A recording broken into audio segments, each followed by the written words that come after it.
আজ কিন্তু শেষ হয়ে যাচ্ছে অবৈধ বা বৈধ সব অস্ত্র জমা দেওয়ার শেষ তারিখ।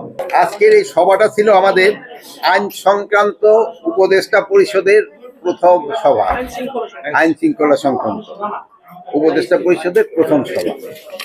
এটা আমরা মেইনলি আলোচনা করেছি দেশের আইন শৃঙ্খলা পরিস্থিতি নিয়ে এবং আইন শৃঙ্খলা পরিস্থিতি কিভাবে আরো উন্নতি করা যায় এবং এই ব্যাপারে আমরা কিছু কিছু পদক্ষেপও নিব। তারপরে আপনারা সবাই জানেন যে আজ কিন্তু শেষ হয়ে যাচ্ছে অবৈধ বা বৈধ সব অস্ত্র জমা দেওয়ার শেষ তারিখ।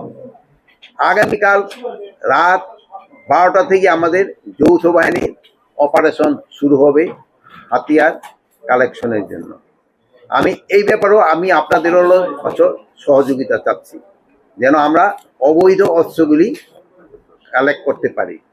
তারপরে আমাদের সাথে আলোচনা হয়েছে যে মাদক আমাদের একটা বড় ধরনের সমস্যা। এই মাদকটা আমরা কিভাবে নিয়ন্ত্রণ করতে পারি, এই মাদক নিয়ন্ত্রণটা আমাদের জন্য খুবই জরুরি।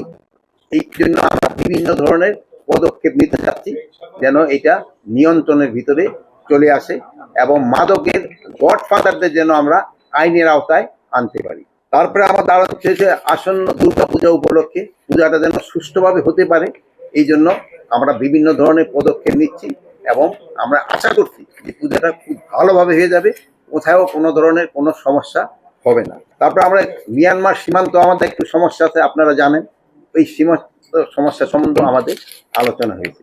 এইগুলি আমাদের আজকে এই আলোচনার বিষয় ছিল। আমরা পদক্ষেপগুলি আপনারা কি কি নিচ্ছে এটা আপনারা অন গ্রাউন্ড দেখতে পাবেন।